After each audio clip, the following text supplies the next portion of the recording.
Bismillahirrahmanirrahim. Assalamualaikum warahmatullahi wabarakatuh. Perkenalkan, saya Nisra Syaida dari kelas 12 IPS. Di sini saya akan bersama bintang tamu spesial kita ya. Oke. Dan di sini adalah Assalamualaikum. Assalamualaikum. Waalaikumsalam. Ya, Bismillahirrahmanirrahim. Assalamualaikum warahmatullahi wabarakatuh. Waalaikumsalam warahmatullahi wabarakatuh. Saya Nisra Syaida dari kelas 12 IPS. Di sini saya akan membawakan tema yang cukup menarik ya. Sebelumnya saya lupa mengenalkan nih bintang tamu gestar paling fenomenal kita, Jeng Paling fenomena. Ya. Boleh dulu perkenalkan ibu dengan ibu siapa? Ya, baik. Saya sapa dulu ya. Ya. Assalamualaikum warahmatullahi wabarakatuh. Waalaikumsalam warahmatullahi wabarakatuh. Salam kangen Nisrina Syaida. Dapat salam dari Jogja. Waduh. Iya, saya nama lengkapnya Fahima Indrawati. Jadi putra putrinya ada 6 dan udah bercucu nih. Masya Udah Allah. nenek-nenek. Tapi awet muda ya, Bun. Dan apa namanya, pada podcast punya Nisrina ini, Nisrina ya putri saya kan. Iya. Anak berapa nih, Nis? Anak kelima ya. Iya. Ya gitu. Jadi Ibu sampaikan apresiasi ke Nisrina yang sudah punya ide, kreativitas, gitu kan, bikin podcast. Ini kan sebuah produk kreativitas anak muda nih, pelajar, remaja gitu ya, yang perlu diapresiasi. Jadi oke, dikembangkan aja terus gitu kan. Siapa tahu nanti jadi podcast yang bisa nembus viewer berapa tuh, gitu kan. Masya Allah. Amin, kan kita berdoanya yang baik-baik ya. Oke gitu. Ibu aktivitasnya sih ibu rumah tangga aja ya. Mulai merintis bisnis kecil-kecilan, sama suka nulis aja, suka coret-coret, suka bikin status Facebook, suka bikin ya gitu banget deh. Ya. Gitu deh. Oke gitu perkenalannya. Ini kabarnya Ibu Fahima ini ya. Sapaannya dipanggilnya apa nih biasanya nih? Apa ya? Jadi dulu pernah nih, Ibu teringat tuh waktu di Facebook tuh Ibu bikin postingan tuh gini. Waktu kecil di keluarga dipanggil Hima. Oh, alah. Baru tahu kan? Iya. Jadi nih. karena ibu kan anak bungsu ya. Jadi yang lain kan kakak-kakak tuh kan Pak D, Nisrina kan. Jadi mereka semua manggilnya tuh Hima. Itu panggilan di keluarga waktu kecil. Jadi waktu SD, SMP, SMA tuh ya panggilnya Hima. Nah ternyata Hima ini ada maknanya itu. Apa tuh? Kan di keluarga ada kan, saudara kita tuh ada kan yang namanya Mbak Ayai Kuno. Ayai Kuno ini kan asli Jepang, istrinya Mas Ayah kan. Nah tuh ternyata waktu ibu ketemu waktu itu di Jepang itu dia bilang, ini bule Hima ya, iya. Hima ada artinya enggak? Ibu nanya gitu kan. Oh ada bule, ada artinya. Jadi dia udah bisa bahasa Indonesia cukup lancar lah gitu. Jadi Hima katanya artinya tuh diam, merenung gitu. Waduh. Meskipun nggak sesuai sama ibu ya. Tapi kan suka merenung, iya kan? Merenung untuk nulis, ya kan?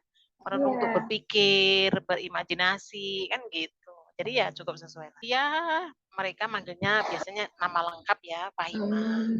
Terus waktu jadi ibu beraktivitas di sosial politik, ada yang manggil Bufa, gitu doang. Bufa. Terus ada lagi kalau di keluarga tuh ada namanya Bude Mairo itu manggilnya fahim. Fahim. Fahim itu artinya mengerti kan? Iya, mengerti, paham. Fahimah gitu. Iya. Gitu deh. Oh, suka-suka aja. Ada yang Bu Ima ada, Bu ada Ima. yang Bu Fa ada yang Dek Hima ada. Nah gitu deh. Ibu tahu lah ya kan, di era yang gen sekarang Ini generasi ini era milenial gen ini nih, berapa sih nih? Ini era gen berapa? milenial Gen Gen Z. apa? Oh, Gen Z ya. Iya, Gen Z. Jadi Nisrina ini masuk Gen Z ya. Iya. Gen Z itu dari berapa ke berapa?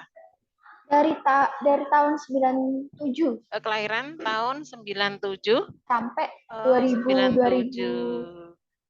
2009, 2008 Oh, kurang tahu gitu. saya. Iya, Gen Z ya. Ya, di Berarti Mas era. Mail masuk sini ya, Gen Iya, Z ya. Gen Z. Oh, Mas Mail tuh bukan milenial ya. Bukan. Milenial tuh di atasnya Gen Z. Iya. Uh, Di era apa? okay. Gemburan media sosial gitu-gitu Iya ya, ya. gimana ya? Bebas banget ya. Sangat bebas sekali. Aksesnya sangat bebas ya, banget. Informasi sangat cepat gitu ya. Nah, tapi tidak menaikkan minat baca literasi pada Korelasinya ada anak. nggak korelasinya ya. Gitu ya? Berbanding lurus iya, enggak? Iya, gitu iya. Kan? Nah, iya itu. Nah, justru malah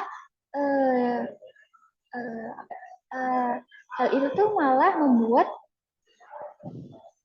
dengan adanya ya negatifnya itu tadi kan, dengan adanya seperti itu malah anak muda zaman sekarang tuh malas membaca kebanyakan ya, tidak semua tapi ya itu tadi bisa juga mungkin karena terbatasnya fasilitas kan, kemudian nggak belum ada kesadaran diri. Nah, menurut Bu Hima ya, bagaimana sih menarik minat baca khususnya pada anak generasi muda, generasi pada Z ya, generasi Z ya. Untuk mau mulai membaca, setidaknya tuh ya baca-baca cerpen, dimulai dari baca-baca yang ringan dulu aja tuh. Gimana caranya? Ya. Seperti itu. Pertanyaan yang cukup rumit juga nih. Soalnya generasinya kan rentangnya panjang ya. Iya. Ibu udah nenek-nenek ya kan? Sementara masih menghadapi era generasi Z, Gen Z. Yeah. Ini kan tentunya tantangan juga ya bagi seorang orang tua gitu kan. Ibu kan sekaligus sebagai orang tua juga ya menghadapi kondisi yang seperti ini gitu. Kalau Ibu lansir tadi sempat baca sih Ibu tadi itu di salah satu artikel gitu kan. Itu salah satu survei dari PISA. PISA itu program for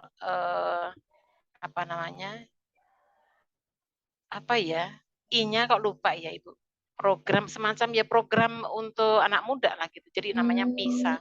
Itu mereka melakukan studi survei 70 negara terkait dengan tingkat daya baca penduduknya gitu. Coba kita perhatikan. Hasil survei itu mengatakan bahwa Indonesia nih, kita bilang Indonesia ya. Kita belum bilang kota per kota, udah beda-beda lagi nanti kan. Tapi kita bilang di negara Indonesia nih adalah urutan ke-62 dari 70 negara yang disurvei dengan minat, berarti yang urutannya itu dari 70 negara, Indonesia itu menempati urutan ke-62 dari sisi tingkat minat baca. Berarti sangat rendah kan? Ya. Berarti sangat rendah. Jadi 10 negara terendah dengan minat baca yang terendah gitu. Belum kita bicara itu sedunia. Belum kita bicara setingkat Asia atau ASEAN aja. Kita itu udah kalah dari Vietnam, kalah jauh lah. Dari Malaysia apalagi gitu. Jadi jauh kita. Itu penelitian tahun 2019, nggak tahu ya, karena itu 3 tahun yang lalu kan. Tapi mestinya mungkin juga trennya nggak terlalu berbeda gitu loh. Bahwa kita masih di ring yang rendah gitu. Yang memprihatinkan lagi, yang lebih memprihatinkan lagi itu adalah penelitian dari survei UNESCO. kita tahu kan UNESCO kan lembaga PBB yang bergerak di bidang pendidikan kan, yang peduli dengan ini kan.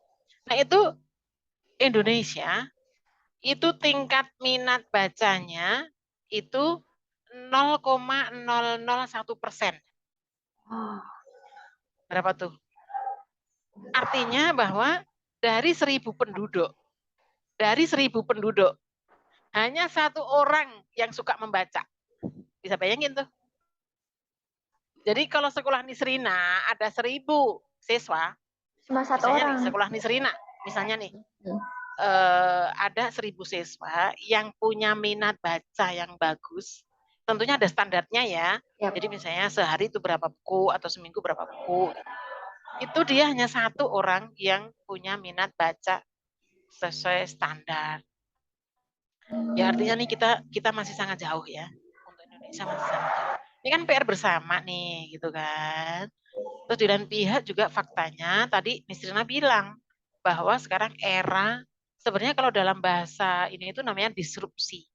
Jadi era perubahan yang begitu cepat, tapi tidak dibarengi dengan percepatan kita untuk menghadapi perubahan itu sendiri yang begitu cepat gitu.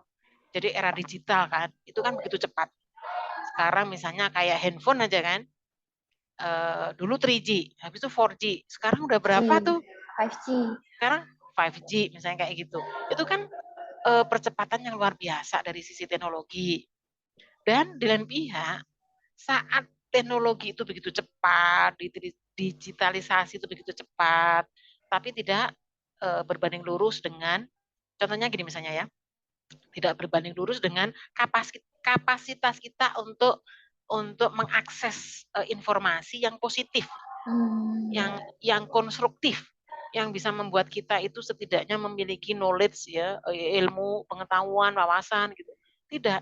Karena apa coba kita perhatikan? 90% konten-konten itu kan isinya apa? Sampah, ya kan? Kalau dulu televisi misalnya. Sekarang udah nggak terlalu zaman kan sekarang televisi kan. Nah, sekarang medsos yang ada di gawe-gawe gadget kita itu 90% isinya apa gitu loh, ya kan?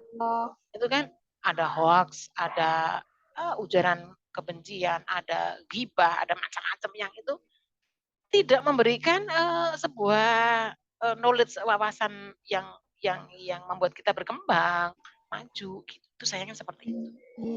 Dan di Indonesia ini termasuk lemah juga dari sisi perlindungan terkait akses informasi. Jadi yang ingin Ibu katakan adalah bahwa derasnya arus informasi di era digital itu tidak berbanding lurus dengan kapasitas kita untuk meningkatkan kualitas. Terkait kualitas sumber daya manusia aja ya, Indonesia juga jauh di bawah Vietnam. Padahal dulu 10 tahun yang lalu kita masih lebih tinggi daripada Vietnam. Ini kan PR gitu loh. Jadi bahwa terus juga misalnya nih, Gen Z ini hidup di era instan. Ya kan?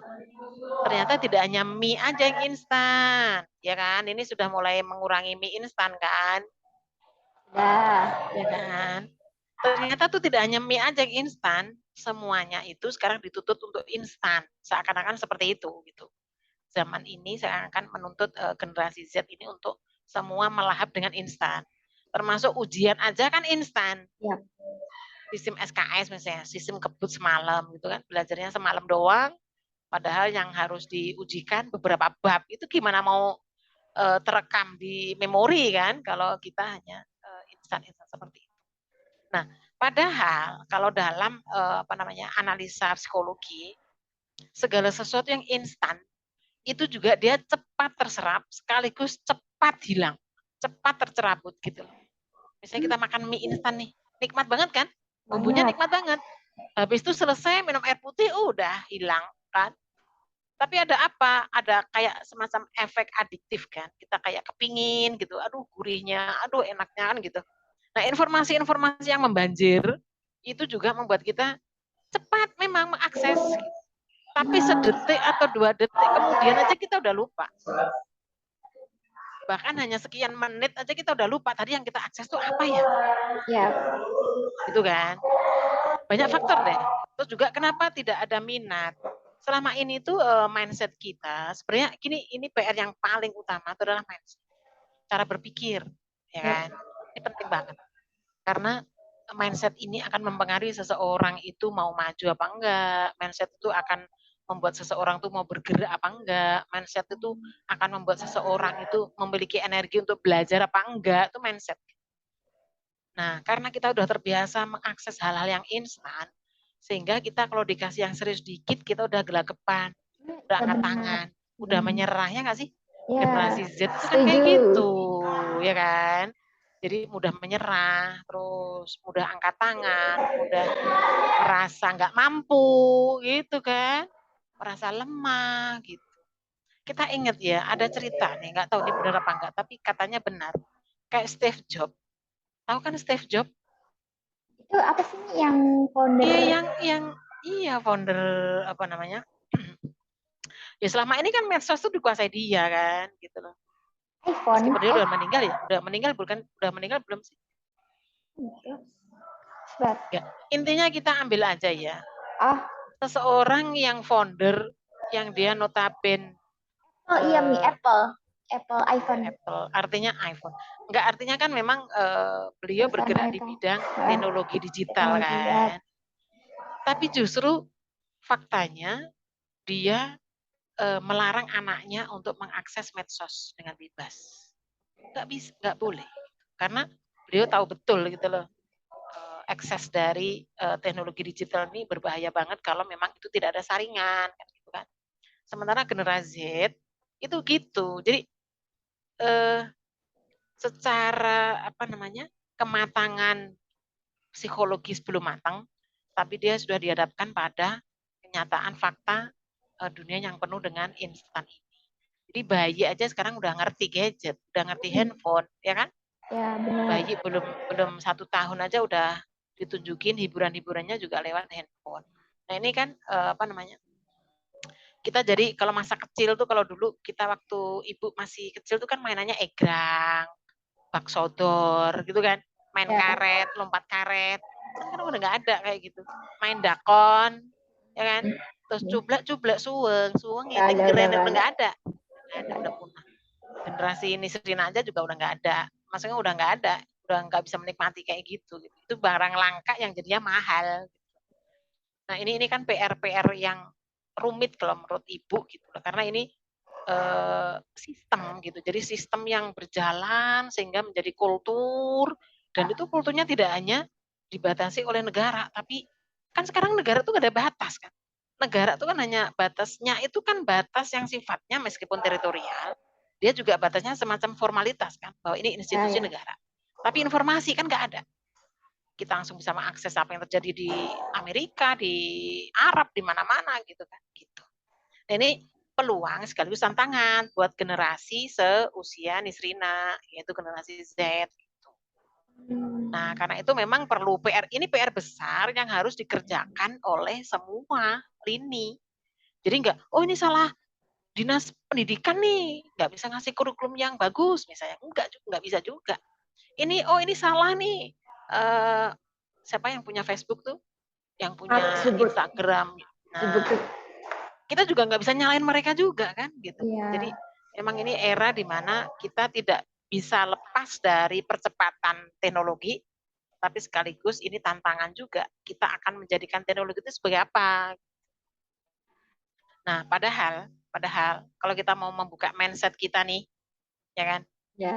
Kalau kita mau membuka mindset kita nih bahwa tingkat kemajuan sebuah negara itu identik dengan tingkat penduduknya tuh suka membaca.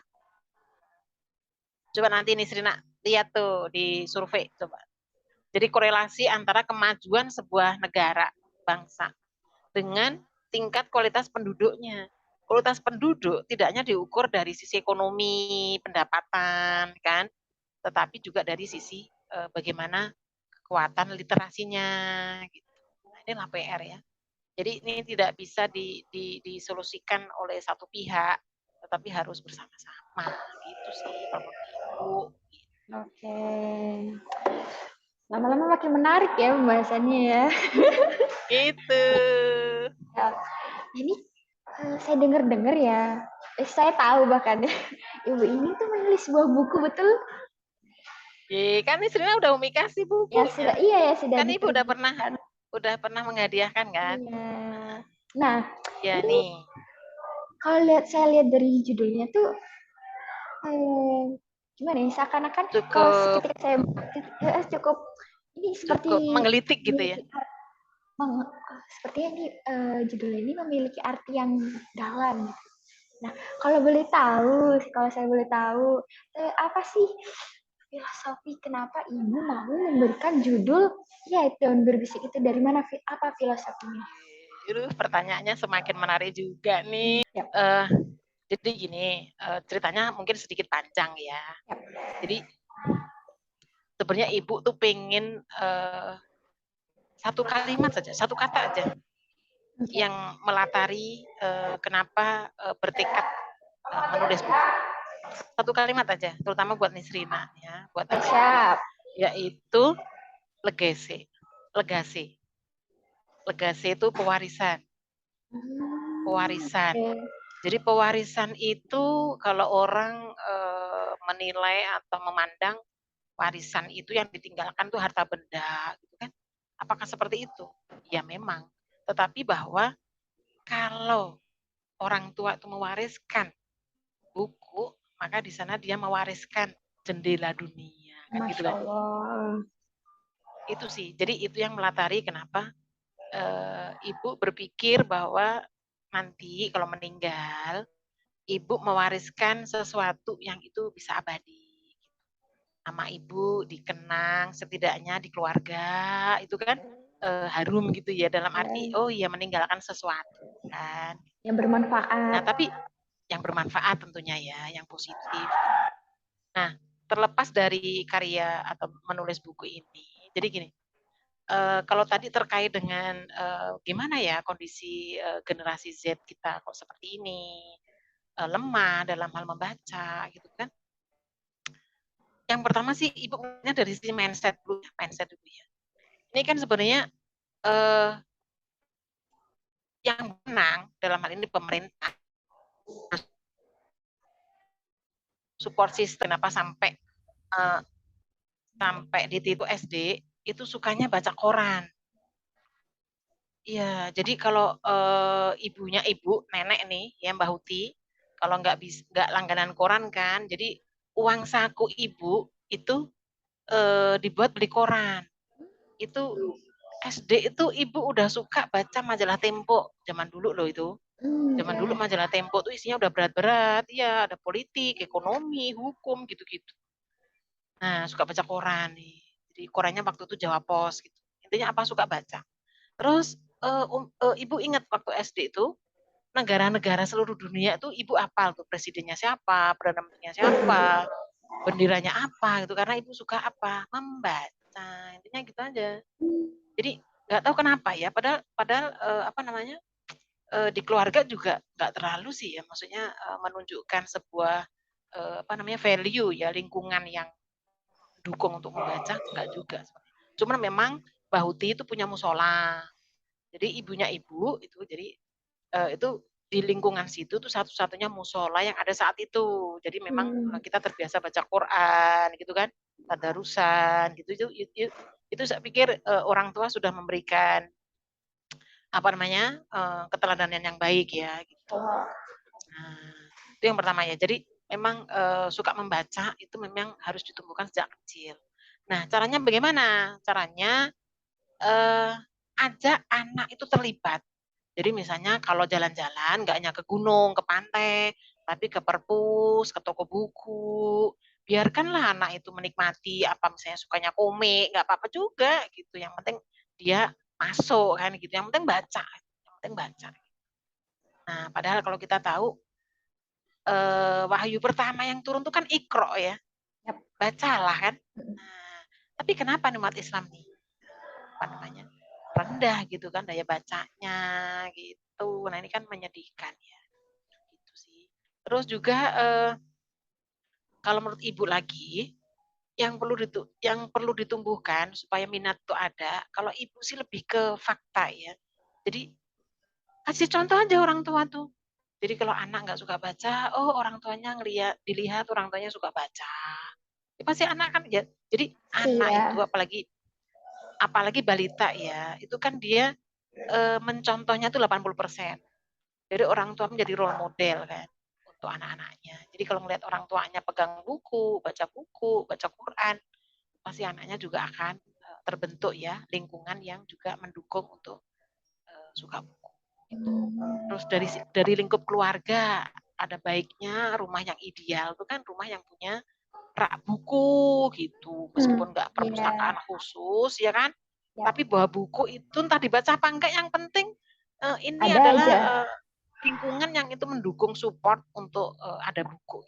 Makanya ibu nih sedih ya, kalau bukan sedih sih, cuman ya itu kan selera ya, rumah yang sama sekali raknya itu nggak ada bukunya, itu rasanya kayak nggak ada kehidupan gitu loh. Nggak ada kehidupan.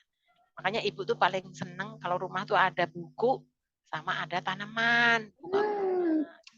Dream house Jadi ibu banget jadi ya. hidup gitu loh. Nah sekarang kita ke buku ini ya. Ya, siap. Ini nulisnya saat awal pandemi. Jadi tahun 2020-an lah, 2020, 2019 akhir lah pokoknya gitu, 2020 lah. Nulis pelan-pelan aja, tulis aja. Nah, konsepnya tuh waktu tuh ibu mikir yang ringan sajalah. Jadi ini buku isinya sebenarnya nggak berat-berat banget, cocok untuk generasi Z, sebenarnya cocok nih untuk Nisrina, itu udah bisa. Jadi SMA itu udah bisa lah baca buku ini. Ini bukan novel, meskipun judulnya kadang kayak orang ngiranya ini novel gitu Ya, ya. sih. Karena kan seperti kayak film itu kan pasir berbisik, kalau ini daun berbisik.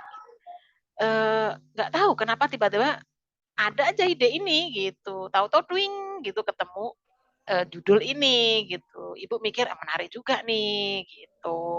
Kan ibu Nah, suka ngelukis daun juga kan ibu? oh iya benar. Iya, Buku makanya. ini, covernya ibu sendiri yang nulis. Hmm, Jadi judul judul daun berbisik ibu yang nulis, terus dilukis sendiri. daun lukisannya ini ibu sendiri yang lukis. Jadi ya hiburan kecil-kecilan lah gitu, amatiran gitu. Nah, apa filosofinya daun berbisik gitu kan? Nah, di Ya. prolog ada lah. Jadi kalau teman Nisrina mau beli gitu kan, bisa disampaikan nih. Jadi di awal ibu bercerita tentang prolog tentang filosofi daun. Jadi intinya tuh daun tuh memang tampil ya. Contohnya misalnya gini, pohon kalau nggak ada daun nggak cantik kan, nggak indah kan. Meskipun yang membuat cantik itu adalah bunga, iya kan. Ya. Tapi kan tidak semua pohon punya bunga, apalagi bunga yang warna-warni indah kan enggak. Ada yang pohon yang dia hanya daun saja. Nah, daun itu secara tampilan aja dia udah menentukan nih. Artinya apa? Oh, berarti bahwa tampilan kita juga penting dong. Gitu. Tetapi tidak hanya tampilan, daun itu punya fungsi yang paling esensial, yaitu apa? Daun. Daun bagi tanaman, bagi pohon apa? Fungsi paling esensialnya apa? Fotosintesis, iya sih. Nah, Ibu, itu biologinya masih ingat ya, kan? Iya. alhamdulillah. Jadi fotosintesis itu kan yang menentukan mati hidupnya pohon kan, tanaman kan. Nah, itu siapa yang berfungsi? Daun gitu. Tahu. Nah, artinya apa? Saya, Artinya bahwa kalau kita mengambil analogi daun, berarti emang hidup kita harus bermanfaat dong gitu. Minimal untuk diri sendiri, ya enggak? Apa sih maksudnya bermanfaat untuk diri sendiri? Artinya berarti dia tahu betul tujuan hidupnya. Dia tahu betul tanggung jawabnya.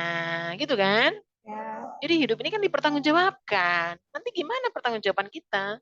Di hadapan Tuhan, di hadapan Allah, kan begitu. Nah gitu, jadi manfaatan. Asas kita hidup ya kan khairun nas anfa'hum linnas, kata sabda Rasulullah SAW kan. Jadi yang terbaik di antara kalian, kita ya yang anfa'ahum linnas, yang memiliki kemanfaatan yang berguna gitu. Allah. Itu salah satu daun gitu. Jadi ada banyak di sini, ada beberapa lembar ibu tulis terkait dengan daun. Jadi di sana ada kemanfaatan, di sana ada kemandirian. daun itu ternyata mandiri saat dia memproses fotosintesis, memang dia mengambil energi dari matahari. Tapi prosesnya dia nggak membutuhkan bantuan apapun. Nah, artinya bahwa kita hidup memang tidak mungkin, kita tuh sendiri kan nggak mungkin ya. Kita pasti filosofinya kenapa daun berbisik, ada 2 kata kan, daun berbisik. Jadi masing-masing ada filosofinya ini.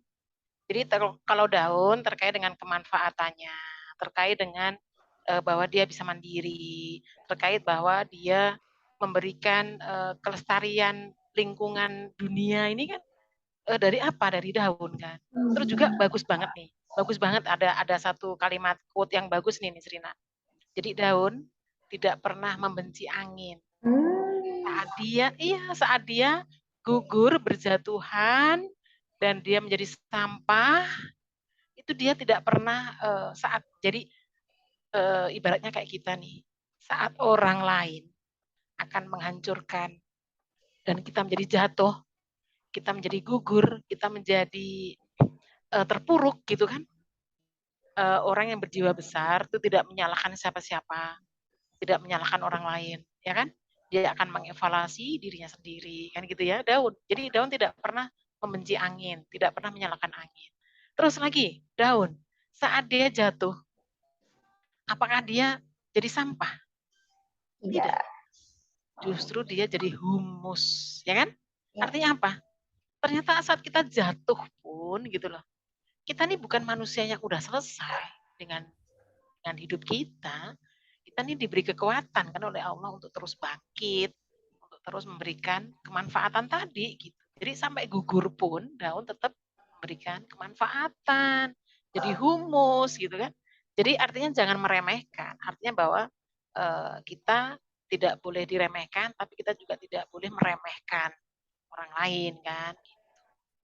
Nah, untuk berbisik, Ibu nulisnya terkait dengan bahwa terkadang bukan seringnya sih, mungkin kalau dalam bahasa psikologis itu bahwa kelembutan itu akan bisa menusuk hati kan daripada kita berbicara keras, ya kan? Anak-anak, Umi merasakan nih, Ibu merasakan nih, kalau nasihatin anak sambil marah, suara keras, masuk enggak? Malah benci kan, enggak suka kan, malah lari. Jadi berbisik, iya, jadi hilang. Nggak berguna gitu loh, apalagi kita udah ngomong sekeras mungkin, gitu kan nggak efektif. Nah, kenapa berbisik? Karena berbisik itu kan ada nggak berbisik tapi sambil marah? Nggak ada. Jarang sekali. Kalau berbisik itu pasti kita terkait dengan hal-hal yang penting, ya nggak? Jadi misalnya kita berbisik, oh itu informasi yang penting. Artinya apa? Berbisik di sini mengandung filosofi bahwa saat kita itu ingin memberikan kemanfaatan, ya dengan cara yang lemah lembut, dengan cara bahwa lebih efektif berbisik itu. Jadi nggak perlu kita tidak perlu dengan riuh kita menjadi terkenal, kita menjadi dikenal banyak orang, tidak. Karena berbisik identik dengan senyap, diam, tapi dia membawa pengaruh besar kan begitu. Menghanyutkan, diam-diam menghanyutkan. Menghanyutkan tapi yang positif ya. Iyalah. Diam-diam tapi ternyata punya karya, Oh, gitu kan? Masya Allah. Diam-diam, iya Diam-diam diam-diam juara. ternyata juara gitu ya, gitu sih. Jadi gitu nih. Makin nanya, dalam banget ya. Padahal cuma 2 kata tuh udah bisa mencakup semua kehidupan. Ya Nah, gitu sih. Ini sebenarnya banyak banget nih Ibu, pertanyaannya tuh masih nangkring gitu ya. Dan kayaknya tambah seru kalau, tapi ternyata karena ya waktu tadi ya, terhalang waktu ya. Ini satu pertanyaan aja nih. Nah, Ibu ini kan udah ngeluarin 1 buku nih. Ada Ibu bakal kepikiran nggak sih mau lanjut lagi? Nah, kira-kira buku berikutnya itu bertema tentang apa? Boleh kasih bocoran sedikit, spill the tea gitu boleh? Sabar, Supaya ini rahasia teman-teman nih. Kalau belum diterbitkan itu semestinya kurang. biar semakin ini orang-orang yang menunggu Tapi itu mohon izin Ibu tambahkan sedikit terkait buku ini ya. Terang gini. Jadi sebenarnya ini bukan buku kalau kaitannya dengan buku perdana, Ibu nulis sendiri, ini memang buku awal, buku pertama, buku perdana. Tapi sebelumnya Ibu udah nulis, tapi antologi. Jadi nulis Ya. buku sampai berapa ya? 4 jilid.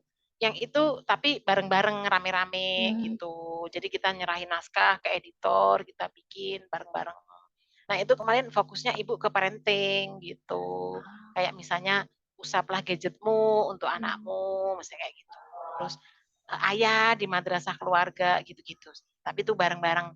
Jadi ini buku perdana Ibu yang itu kaitannya karya sendiri ya. Terus juga Ibu di sini ada 3 bab. Nggak banyak sih, hanya 3 bab. Kalau menurut Ibu 3 bab itu memaknai dunia, memaknai hidup, ya 3 bab itu udah cukup. Yang pertama, terkait dengan konsep diri. Bab 1 itu terkait dengan konsep diri. Jadi siapa kita mau goalnya kemana, tujuannya kemana, apa cita-cita kita, apa kemauan kita, apa keinginan, apa kebutuhan, apa yang menjadikan kita ini lebih berkualitas lah, intinya kayak gitu. Kalau bab 1.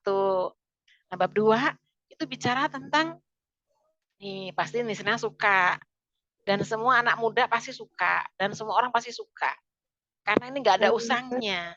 Apa Iya, itu? nggak ada expirednya, yaitu cinta gitu. Jadi cinta itu kekuatan, cinta itu energi, tapi sekaligus cinta itu bisa menghancurkan. Nah, gitulah. Ya. Nah, kalau mau penasaran ya baca dong bukunya gitu kan. Beli guys. Belinya langsung di Ibu aja.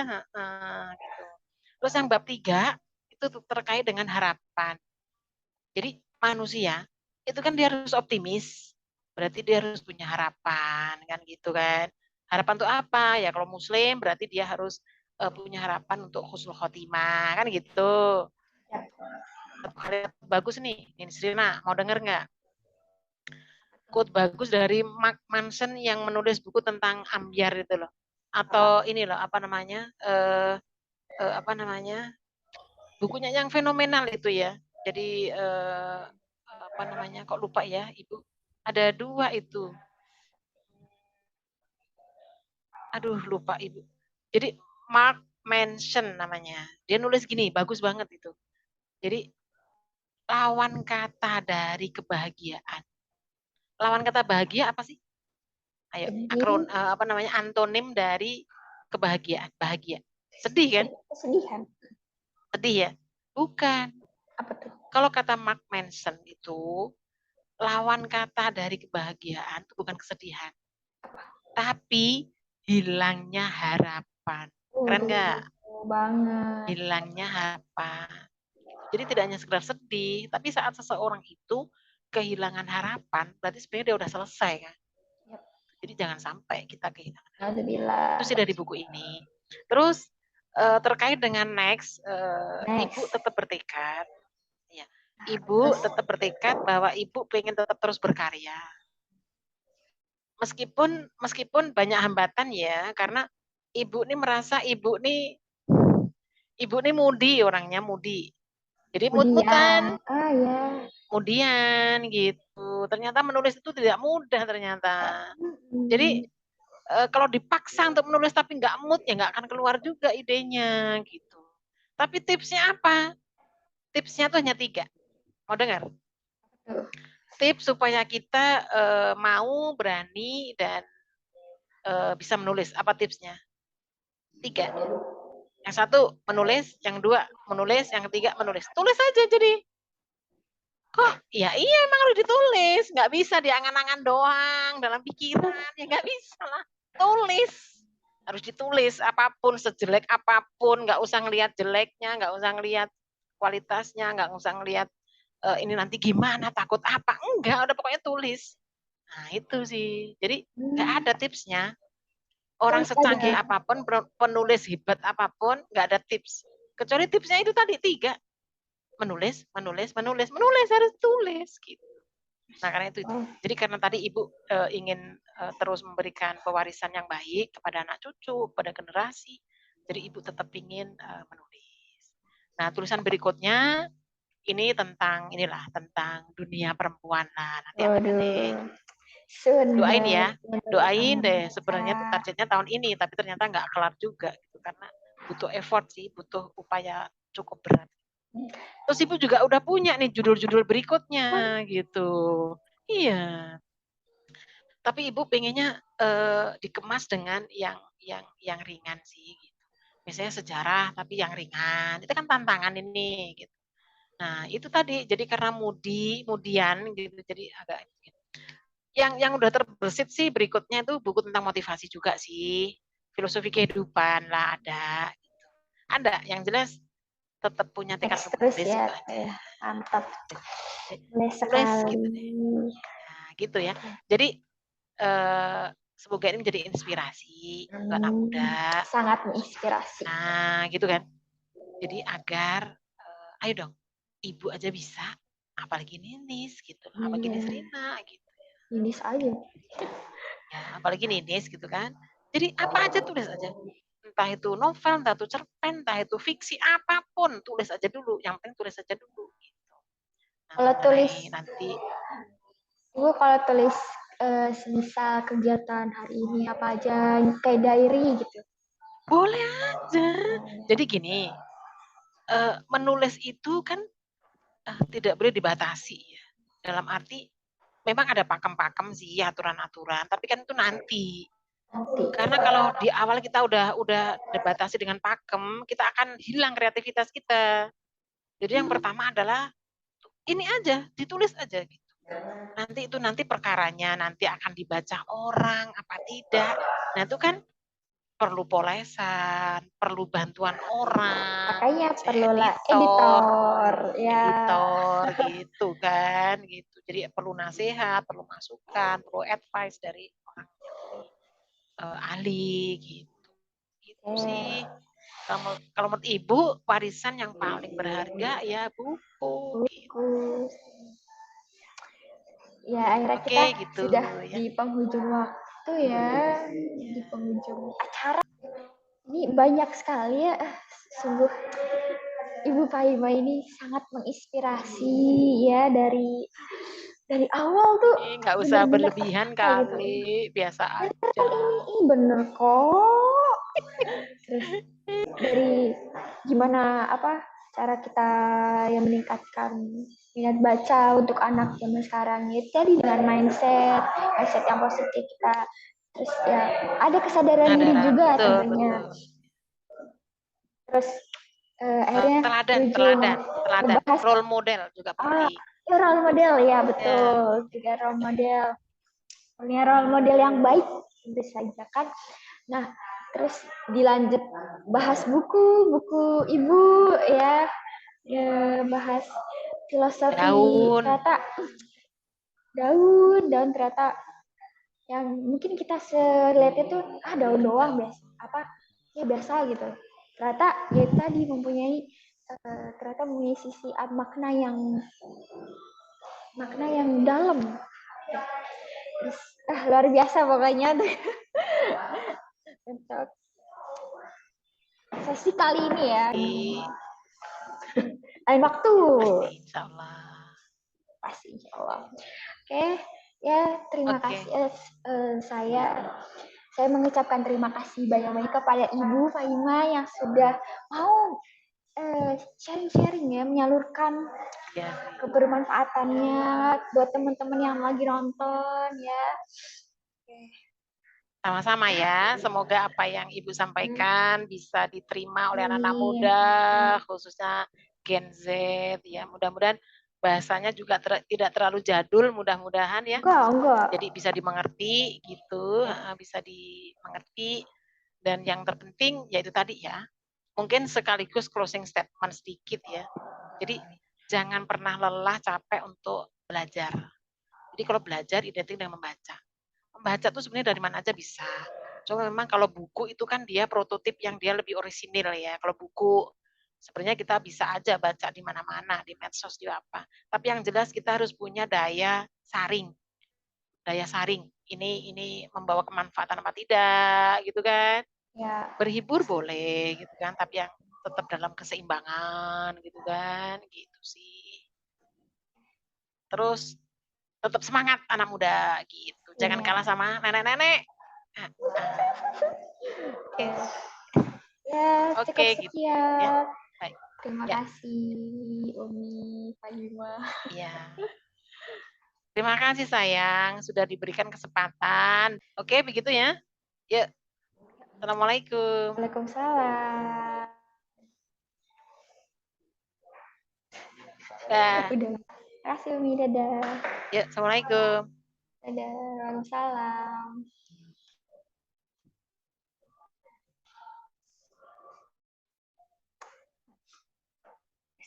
Berakhir sudah. Podcastnya. Bye-bye. Kasih udah nonton.